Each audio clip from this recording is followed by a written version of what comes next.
Yeah, I spit raps like a heart attack, fast fatal heart impacts, past painful scars. In fact, I blast tasteful bars and packs. I back up my actions, fact don't ask, grab reactions, jacked attack with every word, then act with class as they hear me.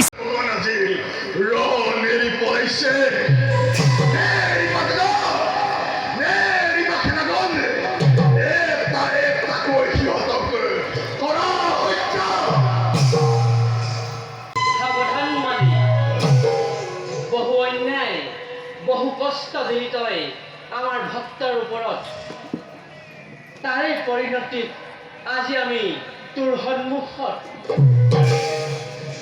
কি কৃষ্ণ তাকো ৰণৰ খাজে বুজিলো সৎকান্ত এয়া দেৱ নাৰায়ণৰ বুজিলো দেৱৰ ক্ষীৰ জৰিয়তে চল কৰিলে দেৱতাই তথাপি নগৰু ভয় বিষ্ণু আজি সহজে সাক্ষাৎ ফলটোৰ পৰাস্ত কৰি আছো তোক মই দেখুৱাম জগতবাসীকে নহয় ভগৱান তই এক চক্ৰান্তকাৰী বাসন্দৰে তই অহংকাৰী ৰাক্ষস তই আজি নাপাবি পৰিত্ৰাণ এই সুদৰ্শনে তোক কৰিম শিৰছে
Now I'm gonna make you bleed out. Listen on repeat now and read out all the weak now. Get up and make a change. Don't remember yesterday. If you got something to say, speak your mind before your grave. Cause your life is yours to save. Ain't nobody gonna change. Everybody stays the same. So be different, make a name, huh?